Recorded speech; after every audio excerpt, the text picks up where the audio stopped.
So the question is, can I beat the Cannonball competition record in a $500 former police car and former taxi cab? Hi, I'm Arnie from Arnie's Antics, and I enjoy a type of motorsports that you're probably not used to hearing about, and that is the Cannonball Run. The Cannonball Run is an illegal underground road race from New York to California.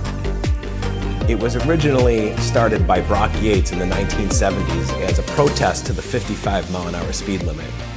His theory was that qualified drivers and qualified cars could drive at much faster speeds across the country than they were allowing. So as the race went on in the 1970s, times got faster and faster, and eventually they shut down the race in 1979 with a couple of other races popping up in the early 80s, and they ended up with a record time in 1983 of 32 hours and 7 minutes. This was set in a Ferrari 308. As a kid, I remember reading about the Cannonball in Car and Driver magazine and finding out that it was actually a real thing. And it was something that always stuck in my mind, something about just driving fast and just doing it outside of the sight of the police and just kind of the adrenaline and what it would be like. But there really wasn't much information out about any cannonball races, and last I could tell is the last Cannonball was really held in 1983, the last US Express, when the record 32 hours 7 minutes was set. And ever since then, it just seemed to kind of go off the radar. And I didn't know, was there an outlaw group out there doing underground cannonballs? Was this still happening and just nobody was talking about it?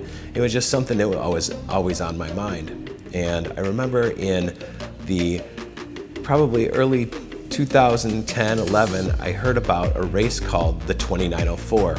And what the 2904 was a kind of a cheap car cannonball. It was sort of the 24 Hours of Lemons meets the Cannonball. You had to buy a car, pay for repairs, fuel, tickets, tolls, and everything for a total of $2,904. Coincidentally, that was the miles from New York to San Francisco.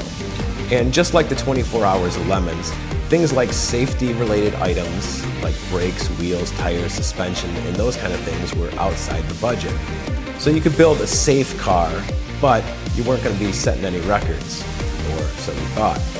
So I ran my first 2904 race in 2015, and my theory for Cannonball was you wanted a car that was under the radar, both figuratively and literally. So what I thought the best car for the money was a Ford Crown Victoria. It was a car that would cruise probably about 130 miles an hour safely and easily, and something you can get within the budget. So I sourced a 2007 Ford Crown Vic.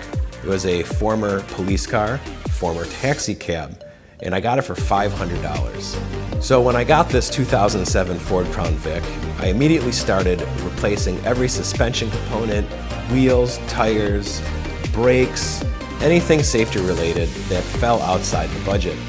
One thing that's crucial to Cannonball is a big fuel cell so you could extend your range. And for a fuel cell, I ended up putting a 55-gallon custom cell in the trunk, which combined with the factory tank totaled 74 gallons.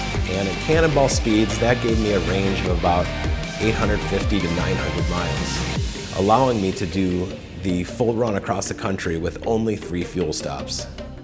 So under the hood, the car remained completely stock because I simply didn't have the budget to do any modifications. The car's got 250,000 miles on it. Things like radar detectors, laser jammers, CB radios all count against your budget. So in this department, I was kind of limited, and I ended up running only a CB radio, a single Passport Max 360 radar detector, and a $200 laser jammer system that I bought off Craigslist. So the Cannonball Run record, held by Ed Bullion, 28 hours, 50 minutes from New York to LA, was something clearly I knew that I'd never be able to beat, and probably will never be beaten. The odds were stacked against me, having a $500 Ford Crown Vic, But for my own Cannonball glory, I've always wanted to hold the record for the fastest time across the country in an actual race. So stay tuned to arniesantics.com to find out the full story of the last 2904 race ever.